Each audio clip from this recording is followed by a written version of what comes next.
As a certified professional life coach, you guys know I love helping women simplify and systemize to make time for what matters most. And typically, I'm helping you guys simplify your tasks, your commitments, your schedule, your expectations. But I also help you simplify and declutter your actual stuff, which is what we're going to do together in April as we play the 30-day minimalism game. So to join us, sign up at the link in the description below. This is totally free. There's no gimmicks. There's no upsell at the end of this. This is totally just for fun. So what is the 30-day minimalism game, also known as the MINS game? Well, it was created by the guys who call themselves the minimalists. They're very, very well known if you know anything about the minimalist world. Brian Nicodemus and Joshua Fields Milburn. And it's this idea that over the course of a month, on each day, you get rid of the same number of items that correspond to that day. So on day one, on the first day of the month, you get rid of one thing. On the second day, two things. All the way down until by the end, on day 30, you are getting rid of 30 things. And in total, that adds up to 465 items. If you pop your name in at the link below, I will send you a link to this amazing tracker, by the way, created by Let's Live and Learn, so that you can track your progress.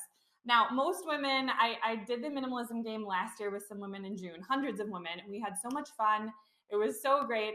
Most women found that rather than stressing themselves out about following this day by day, they made it their goal instead to just fill up every box. In other words, to get rid of 465 items. So you could check off each box, or if you get rid of 10 things, you can just like draw a line through, or some people would highlight it. So you can do it however you want. This is not about getting all legalistic and weird about following rules. I tell my clients all the time, like, this is not school. This is not about you following the rules of what you think you should do to be a good client. This is about you getting results. In this case, it's about you getting stuff out of your house, and maybe some of it into the hands of people who could be blessed by it. So again, when you share your email address at that link below, I will send that to you. And we're going to do it together in April, like I said, and I'm going to do it too. Obviously, there are plenty of different ways to declutter. And I just feel like, I'm the kind of person who could really overanalyze that, not to mention just about anything. I want to wait to declutter until I have the perfect method and it's the perfect timing. I can do it in the perfect way. And sometimes I just need someone, and maybe you do too, to be like, here, follow this plan. Don't overthink it. Just do it. So as you're doing this, a lot of people often ask, what counts as one item? If I declutter 12 pieces of silverware, does that count as one thing, or does it count as 12 things? Or if I declutter a stack of paper, do I get to count every piece of paper? That's totally up to you. The average American home has 300,000 items. So I am fairly confident that most of us could just check off like a whole file folder of paper as one thing, or 12 pieces of silverware as one thing. That said, if you want to count all those things as individual and make it a little easier on yourself, you can totally do that. I am already a minimalist and I already declutter on a regular basis. So I probably will have to, count each piece of paper or something like that in order to hit the 465 items. Again, it's not so much about what are the exact rules as much as it is about decluttering and just making it happen, right? You can declutter whatever kind of things you want. You can do whatever you want with the stuff you declutter. I recommend getting it out of your house in a relatively simple, easy way, not putting too much pressure on yourself, like I need to sell all these things or whatever. But that's kind of how it works. When you sign up at the link, I will also send you a link to the Facebook community if you want to join that. I know a lot of you are not on Facebook or don't use Facebook, and that's totally fine. It's completely optional. But last year, like I said, we had hundreds of women who signed up to do the game. So we had a pretty good sized Facebook group, and we had a lot of fun, and we had some good laughs in there, sharing ideas, challenges, sharing photos with each other as we decluttered for a month. You can join the group and engage in the group. You can join it and not participate at all, whatever you want. But I think it's helpful sometimes to feel like, okay, other people are doing this too. That tends to spur us forward, that concept of a rising tide lifts all boats.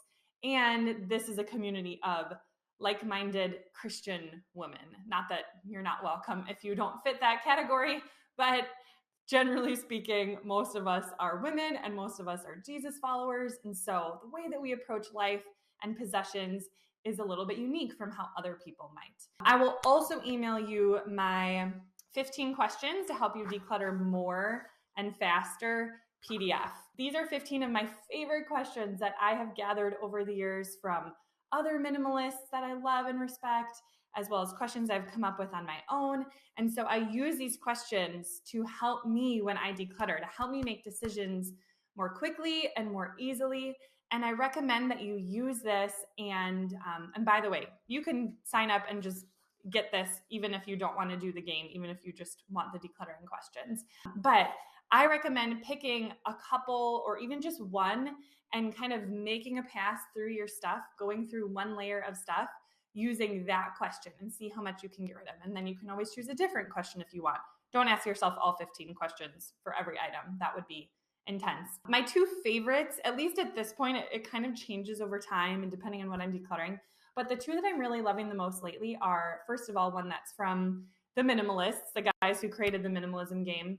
And that is, could I replace this item for less than $20 in less than 20 minutes? So if you hesitate about something and you're like, oh, I'm not sure.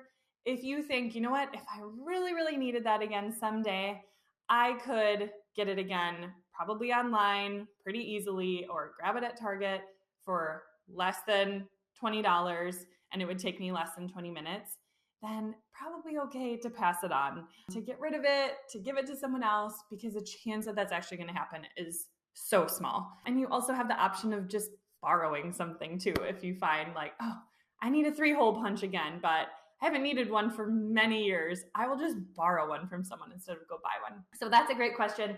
The other question is, could someone else use this more than me? And that's a question that I don't think I heard from anyone else, I don't believe. But as a Christian, I just thought this question makes so much sense and it's very biblical. And maybe you've seen this viral photo on the internet of strollers lined up at the train station in Poland, right across the border of Ukraine. Apparently, a lot of Polish people, probably women and moms, put these strollers there for women who were coming from Ukraine, had to ditch their strollers at some point because they couldn't use them on the terrain or it was slowing them down, trying to get their kids to safety across the border. And people just started putting these strollers out there. And you know what? I bet a lot of those strollers came out of people's garages or their basements or their sheds or their storage or whatever. And that's like a perfect question in that situation, right? Maybe some of those strollers people did use once in a while. Maybe it was like their secondary stroller, or maybe it was a stroller that a grandparent had that they used like once a year when a grandkid came to visit. Or maybe some of those strollers were strollers that people had and like their youngest kid is 5 and they barely ever use a stroller anymore or something like that. But when you ask yourself that question, could someone else use this more than me? It's amazing how that shifts the way that we view decluttering. Rather than thinking, will I ever use this again? Could I ever use this again? Might I ever use this again? Whether it's a stroller or a coat or a piece of kitchen equipment or, bed linens or something like that. What if instead we thought, okay, assuming like my basic needs are met, could someone else use this more than me? Maybe there were some moms of young kids in Poland who were like, well, this is my one stroller and I actually do use it all the time, but I still am going to give that up because I feel like these Ukrainian moms could use this more than me. So that's a question that I love to consider as I'm going through stuff. Obviously, that doesn't apply to every single possession, but I think it can be very, very helpful and make it really easy to get rid of some things when you think like, you know what? I don't need this thing as much as someone else might need it. And this stuff doesn't belong to me anyway. It's the Lord. So I share that as a tip, not to, guilt anyone or shame you for having surplus strollers or coats or anything like that. But I think it can just be a beautiful way to kind of think through those things. Now, if you're watching this video and it is later than April 2022, it's okay. You didn't miss the boat. Maybe I'll do this again in the future. I'm not sure. But regardless, you can still sign up right now today, put your email address in at that link below, and I'll still send you the tracker and the Decluttering Questions PDF, and you can do the game yourself. You don't need to wait for me. You can do it anytime. You can do it with a friend. But of course, if you're watching this sometime around March or April 2022, we would love to have you join us. So that's it. If I haven't made it clear, you can pop your email address in at the link below. If you have any questions, let me know, and let's get rid of some stuff together, all right? Bye.